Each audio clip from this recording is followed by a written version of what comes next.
Hi hello ನಮಸ್ಕಾರ. ಎಲ್ಲರೂ ಹೇಗಿದ್ದೀರಾ? ನಾನು ಚೆನ್ನಾಗಿದ್ದೀನಿ. ನೀವೆಲ್ಲರೂ ಚೆನ್ನಾಗಿರಬೇಕು ಅಂದ್ಕೊಂಡಿದ್ದೀನಿ. ಇವತ್ತು ಆರೋಗ್ಯಕ್ಕೆ ಬೇಕಾದ ಸಿಂಪಲ್ಲಾಗಿ ರುಚಿಯಾಗಿ ಮಾಡೋ ಒಂದು ಅಡುಗೆ. ಒಂದೇ ಒಂದು ಟೀ ಸ್ಪೂನು ತುಪ್ಪ ಹಾಕಿದ್ದೀನಿ. ಏನು ಮಾಡ್ತಾಯಿದ್ದೀನಿ, ಮೆಂತ್ಯ ತಂಬಳಿ ಮಾಡ್ತಾಯಿದ್ದೀನಿ. ಒಣಮೆಣಸಿನ್ಕಾಯಿ, ಶುಂಠಿ, ಮೆಂತ್ಯ ಮತ್ತು ಜೀರಿಗೆ, ಅರ್ಧ ಟೀ ಸ್ಪೂನ್ ಮೆಂತ್ಯ, 1 ಟೀ ಸ್ಪೂನ್ ಜೀರಿಗೆ ಇಷ್ಟನ್ನು ಹಾಕ್ಕೊಂಡು ಲೋ ಫ್ಲೇಮಲ್ಲಿ ಚೆನ್ನಾಗಿ ಕೆಂಪು ಬಣ್ಣ ಬರೋವರೆಗೂ ಹುರ್ಕೊಳ್ಬೇಕು. ಮೆಂತ್ಯೆಯಲ್ಲಿ ಮಾಡ್ತಾ ಇರೋದು ಕಹಿ ಇರುತ್ತೆ ಅಂದ್ಕೊಳ್ಬೇಡಿ, ಕಹಿ ಇರಲ್ಲ. ತುಪ್ಪದಲ್ಲಿ ಚೆನ್ನಾಗಿ ಹುರಿದಿರ್ತೀವಿ. ಮತ್ತು ಈ ಎಲ್ಲ ಮಸಾಲೆ ಹಾಕಿ ಹುರಿಯೋದ್ರಿಂದ, ತೆಂಗಿನಕಾಯಿ ಜೊತೆ ರುಬ್ಬಿ ಉಪಯೋಗಿಸೋದ್ರಿಂದ ಯಾವ ಕಹಿನೂ ಇರಲ್ಲ. ತುಂಬ ಚೆನ್ನಾಗಿರುತ್ತೆ ಊಟಕ್ಕೆ.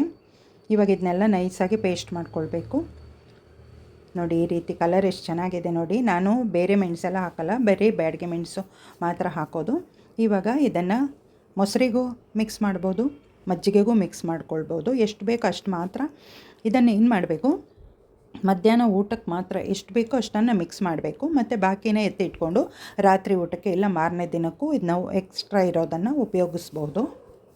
ಜಾಸ್ತಿ ಇರೋದನ್ನು ಒಂದು ಬಾಕ್ಸಿಗೆ ಹಾಕಿ ಫ್ರಿಜ್ಜಲ್ಲಿ ಎತ್ತಿಟ್ಕೊಬೇಕು. ಫ್ರಿಜ್ಜಲ್ಲಿಟ್ಟರೆ 2 ದಿನ ಏನೂ ಆಗಲ್ಲ. ಮತ್ತು ಮೊಸರು ಹಾಕಿ ಉಪಯೋಗಿಸ್ಕೊಳ್ಳೋದು. ನಾನು ಈ ಥರ ಬಾಕ್ಸಿಗೆ ಹಾಕಿ ಫ್ರಿಜ್ಜಲ್ಲಿ ಇಡ್ತೀನಿ.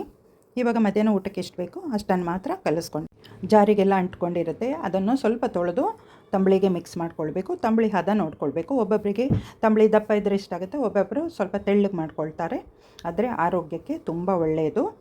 ಯಾವ ಕಾಲಕ್ಕೂ ತಂಬಳಿ ಮಾಡ್ಕೊಳ್ಬೋದು. ಇದ್ರ ಜೊತೆ ಒಂದು ಪಲ್ಯ ಇದ್ದರೆ ಪೂರ್ತಿ ಊಟ ಮಾಡ್ಕೊಳ್ಬೋದು. ಬೇಸಿಗೆಗಂತೂ ತುಂಬಾ ಒಳ್ಳೆಯದು ಈ ರೀತಿ ಎಲ್ಲ ಮಾಡ್ಕೊಳ್ಳೋದು. ಇದು ಒಂದು ರೀತಿಯ ತಂಬಳಿ. ಒಂದು ಸರಿ ಮನೇಲಿ ವಿಡಿಯೋ ನೋಡ್ತಿರೋರು ಟ್ರೈ ಮಾಡಿ. ಮತ್ತೊಂದು ಸೊಪ್ಪಿನ ತಂಬಳಿ ಮಾಡಿ ಹಾಕ್ತಾಯಿದ್ದೀನಿ. ಕಾಕಿ ಕುಡಿ ಅಂತೀವಿ, ಗಣಿಕೆ ಸೊಪ್ಪು ಇಲ್ಲ ಕಾಸಿಮ್ ಸೊಪ್ಪು ಅಂತಾರೆ ಇಲ್ಲೆಲ್ಲ, ಆ ಸೊಪ್ಪಿಂದು.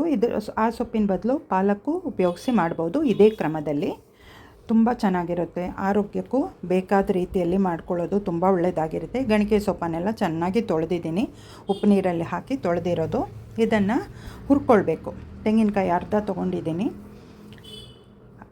ಖಾರಕ್ಕೆ ಬೇಕಾದಷ್ಟು ಕಾಳುಮೆಣಸು, 1 ಟೀ ಸ್ಪೂನ್ ಜೀರಿಗೆ ಹಾಕಿ ಚೆನ್ನಾಗಿ ಹುರಿದು ಎತ್ತಿಟ್ಕೊಂಡಿದ್ದೀನಿ. ಇದು ಈ ಥರ ಇಟ್ಕೊಳ್ಳೋದ್ರಿಂದ 1 ವಾರ ಇರುತ್ತೆ. ನಾವು ಬೇಕಾದಾಗ ತೆಂಗಿನಕಾಯಿ ಜೊತೆ ರುಬ್ಕೊಂಡ್ರೆ ಆಗುತ್ತೆ. ರುಚಿಗೆ ಬೇಕಾದಷ್ಟು ಉಪ್ಪು. ತುಂಬ ಸುಲಭವಾದ ಆರೋಗ್ಯಕರವಾದ ಒಂದು ಅಡುಗೆ ಅಂತ ಹೇಳ್ಬೋದು ಇದನ್ನು.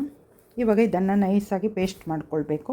ಆಮೇಲೆ ಮಾಮೂಲಿ ಮೊಸರಿಗೆ ಎಷ್ಟು ಬೇಕೋ ಅಷ್ಟನ್ನು ಹಾಕ್ಕೊಂಡು, ಮೊಸರು ಜೊತೆ ಎಷ್ಟು ಬೇಕೋ ಹಾಕ್ಕೊಂಡು ಕಲಿಸ್ಕೊಂಡ್ರೆ ಆಯಿತು. ಇದು ಬಿಸಿ ಅನ್ನ ಚಪಾತಿಗೆ ತುಂಬ ಚೆನ್ನಾಗಿರುತ್ತೆ, ರುಚಿಯಾಗಿರುತ್ತೆ. ಆರೋಗ್ಯಕ್ಕೆ ಮಾಡ್ಕೊಳ್ಳೋದು ಯಾರಿಗೆ ಬೇಡ ಹೇಳಿ? ಒಂದು ಸರಿ ಟ್ರೈ ಮಾಡಿ. ಕಮೆಂಟ್ ಸೆಕ್ಷನ್ನಲ್ಲಿ ಬರೆಯೋದನ್ನು ಮರಿಬೇಡಿ. ಕರಿಬೇವಿನ ಸೊಪ್ಪನ್ನು 2 ಟೀ ಸ್ಪೂನ್ ಎಣ್ಣೆ ಹಾಕಿ ಹುರ್ಕೊಳ್ಬೇಕು.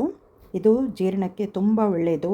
ಊಟ ಮಾಡುವಾಗ ಶುರುವಿನಲ್ಲಿ ಈ 1 ಟೀ ಸ್ಪೂನ್ ಈ ಪುಡಿ ಹಾಕ್ಕೊಂಡು ಊಟ ಮಾಡಿದರೆ, ಊಟ ಮಾಡಿದಾಗ ಒಬ್ಬೊಬ್ಬರಿಗೆ ಹೊಟ್ಟೆ ಉಬ್ಬರ ಬರುತ್ತೆ, ತೇಗ್ ಬರುತ್ತೆ, ಮತ್ತು ಒಂಥರ ಆಯಾಸ ಥರ ಆಗ್ತಾಯಿರುತ್ತೆ. ಆವಾಗ ಈ ಪುಡಿ ಸ್ಪಷ್ಟ ಊಟ ಮಾಡುವಾಗ ಹಾಕ್ಕೊಂಡು ಊಟ ಮಾಡಿದರೆ ಅದೆಲ್ಲ ಪ್ರಾಬ್ಲಮ್ ಇರಲ್ಲ.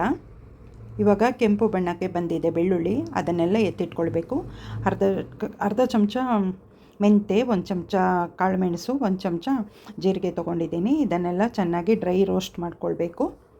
ವಿಡಿಯೋ ನೋಡ್ತಿರೋರಿಗೆಲ್ಲ ಈ ವಿಡಿಯೋ ಇಷ್ಟವಾಗಿದೆ ಅಂತ ಭಾವಿಸ್ತೀನಿ. ಚಿಕ್ಕ ಮಕ್ಕಳಿಂದ ದೊಡ್ಡವರು, ವಯಸ್ಸಾದವರು ಎಲ್ಲರೂ ಈ 3 ಪದಾರ್ಥಗಳನ್ನು ಉಪಯೋಗಿಸೋದ್ರಲ್ಲಿ ಯಾವ ತೊಂದರೆನೂ ಇಲ್ಲ. ಆರಾಮಾಗಿ ಊಟಕ್ಕೆ ಉಪಯೋಗಿಸ್ಕೊಳ್ಳೋದು ತುಂಬ ಚೆನ್ನಾಗಿರುತ್ತೆ. ಇವಾಗ ಇದನ್ನೆಲ್ಲ ನಾವು ಪೌಡ್ರ್ ಮಾಡ್ಕೊಳ್ಬೇಕು. ವಿಡಿಯೋ ನೋಡ್ತಿರೋರು ಇಷ್ಟವಾಗಿದ್ದರೆ ನಿಮ್ಮ ಫ್ಯಾಮಿಲಿ ಮೆಂಬರ್ಸಿಗೆ, ಫ್ರೆಂಡ್ಸ್ ಸರ್ಕಲಿಗೆ ಶೇರ್ ಮಾಡಿ. ನೀವು ಮನೇಲಿ ಒಂದು ಸರ್ತಿ ಟ್ರೈ ಮಾಡಿ ಅಂತ ಹೇಳ್ತೀನಿ. ತುಂಬ ಒಳ್ಳೆಯದಿದು. ಮತ್ತೊಮ್ಮೆ ಹೇಳ್ತಾ ಇದ್ದೀನಿ, ಊಟಕ್ಕೂ ತುಂಬ ರುಚಿಯಾಗಿರುತ್ತೆ. ಈ ವಿಡಿಯೋ ನೋಡ್ತಿರೋರು ತಮ್ಮ ಅನಿಸಿಕೆಗಳನ್ನು ಕಮೆಂಟ್ ಸೆಕ್ಷನ್ನಲ್ಲಿ ಬರೆಯೋದನ್ನು ಮರಿಬೇಡಿ. ಇದನ್ನೆಲ್ಲ ಇವಾಗ ಡ್ರೈ ಪೌಡ್ರ್ ಮಾಡ್ಕೊಳ್ಬೇಕು. ಆಮೇಲೆ ಬೆಳ್ಳುಳ್ಳಿನೂ ಸೇರಿಸ್ಕೊಳ್ಬೇಕು. ಫಸ್ಟ್ ಇದನ್ನು ಪೌಡ್ರ್ ಮಾಡ್ಕೊಳ್ಳೋಣ, ಯಾಕೆಂದರೆ ಇದೆಲ್ಲ ಫುಲ್ಲು ಡ್ರೈ ಇರುತ್ತೆ. ಬೆಳ್ಳುಳ್ಳಿ ಸ್ವಲ್ಪ ಎಣ್ಣೆಯಲ್ಲಿ ಹುರಿದಿರ್ತೀವಲ್ವ, ಲಾಸ್ಟಿಗೆ ಹಾಕ್ಕೊಳ್ಳೋದು. ಇದಕ್ಕೆ ತೆಂಗಿನಕಾಯಿ ಎಲ್ಲ ಏನೂ ಬೇಕಿಲ್ಲ. ಕೊಬ್ಬರಿ ಬೇಕಾದರೆ ಹಾಕ್ಕೊಳ್ಬೋದು, ಆದರೆ ಕೊಬ್ಬರಿ ಬೇಕಿರಲ್ಲ. ಇದು ಚೂರು ಕೊಬ್ಬರಿ ಎಣ್ಣೆ ಹಾಕ್ಕೊಂಡು ಅನ್ನಕ್ಕೆ ಕಲಿಸ್ಕೊಂಡು 1 ಟೀ ಸ್ಪೂನ್ ಈ ಪುಡಿ ಹಾಕ್ಕೊಂಡು ಊಟ ಮಾಡಿದರೆ ತುಂಬ ಆರೋಗ್ಯಕ್ಕೆ ಒಳ್ಳೆಯದಿದು. ರುಚಿಗೆ ಎಷ್ಟು ಬೇಕೋ ಉಪ್ಪು ಇದ್ರ ಜೊತೆನೂ ಹಾಕ್ಬೋದು. ಪುಡಿನ ಅನ್ನಕ್ಕೆ ಹಾಕ್ಕೊಂಡಾಗೂ ಹಾಕ್ಕೊಳ್ಬೋದು. ಮತ್ತೊಮ್ಮೆ ಎಲ್ಲ ಚೆನ್ನಾಗಿ ಮಿಕ್ಸ್ ಮಾಡಿದ್ದೀನಿ. ಇದನ್ನು ಒಂದು ಬಾಕ್ಸಲ್ಲಿ ಹಾಕಿಟ್ಕೊಂಡ್ರೆ ಅದು ಖಾಲಿ ಆಗೋವರೆಗೂ ಯಾವ ರೀತಿಯಲ್ಲೂ ಹಾಳಾಗಲ್ಲ. ಇದು ತುಂಬ ಚೆನ್ನಾಗಿರುತ್ತೆ. ನಾನು ಇದನ್ನು ಯೂಸ್ ಮಾಡ್ತಾಯಿದ್ದೀನಿ, ಹಾಗಾಗಿ ನಿಮಗೆಲ್ಲ ವಿಡಿಯೋ ನೋಡ್ತಿರೋರಿಗೆ ಹೇಳ್ತಾ ಇದ್ದೀನಿ. ಈ ಪುಡಿನ ತೊಗೊಳ್ಳುವಾಗ ಡ್ರೈ ಸ್ಪೂನ್ ಯೂಸ್ ಮಾಡಿದರೆ ತುಂಬ ಒಳ್ಳೆಯದು. ನೀರಿನ ಅಂಶ ಇದ್ದರೆ ಹಾಳಾಗೋ ಚಾನ್ಸಸ್ ಇರುತ್ತೆ, ಹಾಗಾಗಿ ಹೇಳ್ತಾ ಇದ್ದೀನಿ. ಈ ವಿಡಿಯೋ ನೋಡಿದವರಿಗೆಲ್ಲ ಧನ್ಯವಾದಗಳನ್ನು ಹೇಳ್ತಾ ಒಂದು ಲೈಕ್ ಕೊಟ್ಟು ಹೊಸದಾಗಿ ನೋಡೋರು ಸಬ್ಸ್ಕ್ರೈಬ್ ಮಾಡಿಕೊಂಡು ವಿಡಿಯೋ ನೋಡಿ ಅಂತ ಹೇಳ್ತೀನಿ. Respect you all, take care, bye, see you in next video ನೋಡಿದವರಿಗೆಲ್ಲ ಮತ್ತೊಮ್ಮೆ ಧನ್ಯವಾದ ಹೇಳ್ತಾ ಶೇರ್ ಮಾಡೋದು ಸಪೋರ್ಟ್ ಮಾಡೋದನ್ನು ಮರಿಬೇಡಿ.